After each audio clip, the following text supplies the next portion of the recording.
Hello, friends! We are going to be playing Secret Numbers.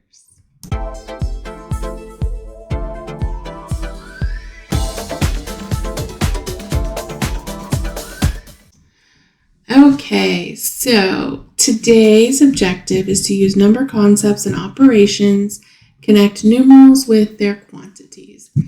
So you will need two sets of cards. You can do two sets of cards with just the dots, two sets of cards with the number and the dots, or two sets of cards with just the number. However you would like to do it. So I'm adapting this activity from the classroom just a little bit to make it work for you and your child at home. So essentially you're going to be playing kind of like a match game. So you're going to lay all your cards in front of you, and then your child will lay all their cards in front of you, and you'll each pick one card at the same time, and then sing this little rhyme. I've got a secret number. What could it be?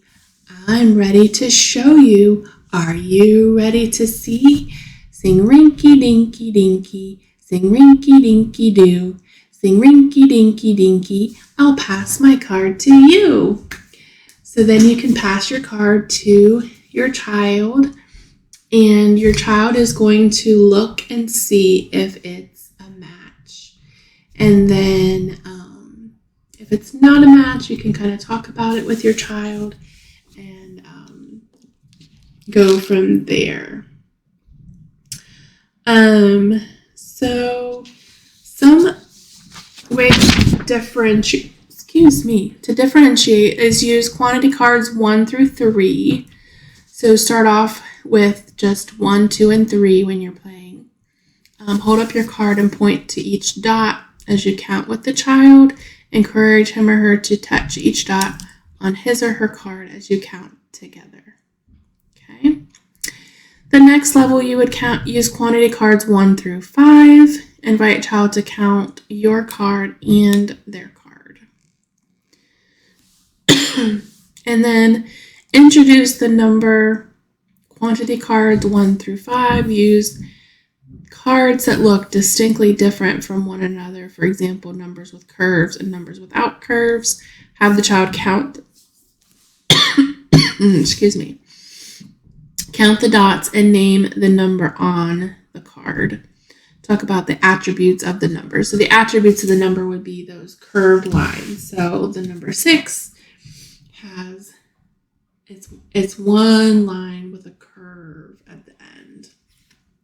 And then you talk about the number 7. It's one straight line and then a diagonal line. So just kind of talk about the attributes of the numbers. Let's see. And then include number quantity cards that have less distinct differences, such as 6 and 9. Encourage the child to point out the number's attributes as they trace it with their finger. And then finally, use only numeral cards and have the child identify the numbers on the cards. Use descriptive words that help the child recognize the numbers.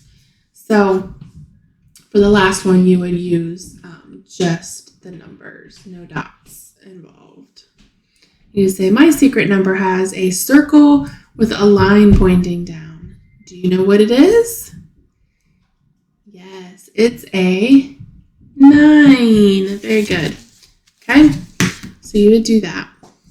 Questions to guide your observations with your child. Which quantity cards was the child able to recognize? So were they able to recognize these with the dots? Only the dots or only the numbers?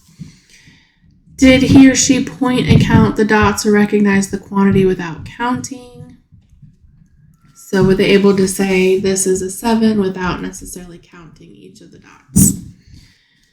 Did the child follow directions?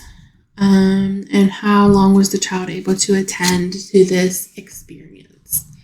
So So just kind of a little bit different variety of a match game. There's some little bit different directions for in the classroom, but if you're only playing with one child, like I said, I modified it for at home. Now, if you have other children at home that you can play with, or you're playing it as a family, you have the children pass their cards face down to the left, so to their left, and then look at their new card without showing it to others, and then see if they have a match for your card. Okay, so that's how you would do it with a group of people. All right. So that is all I have today for our secret numbers. I hope you enjoyed this activity. Don't forget to hit that like and subscribe button below, and I'll see you on the next video.